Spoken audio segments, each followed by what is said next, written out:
இருக்கும் அனைவருக்கும் எனது வணக்கம் மற்றும் இனிய சுதந்திர தின நல்வாழ்த்துக்கள்.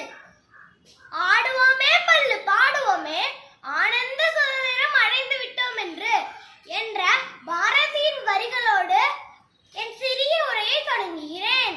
ஒவ்வொரு ஆண்டும் ஆகஸ்ட் 15ஆம் நாள் தேசிய கொடியேற்றி இனிப்புகள் பரிமாறிக்கொள்வதோடு மட்டும் நின்றுவிடக் கூடாது.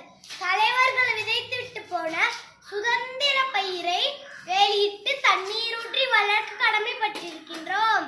இன்று நாம் சுவாசிக்கும் காற்றில் சுதந்திர போராட்ட வீரர்களின் தியாகமும் செங்குருதியும் கலந்திருக்கிறது. வேற எந்த நாட்டிலும் இல்லாத அளவிற்கு இளைஞர் வளம் நிறைந்த நாடாக இந்தியா உள்ளது. கலாம் ஐயாவின் கனவுகளை நனவாக்க இளைஞர்களும் என்னை போன்ற மாணவர்களும் எழுச்சியோடு செயல்படுவோம்.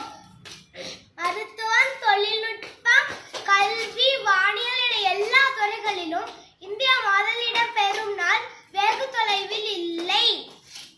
அறவழியில் காந்தியும், ஆயுதமேந்தி நேதாஜியும், பேனாமுறையில் பாரதியும், வீரமங்கையார் வேலுநாச்சியும், கப்பம் கட்ட மறுத்து கட்ட பொம்மனும்,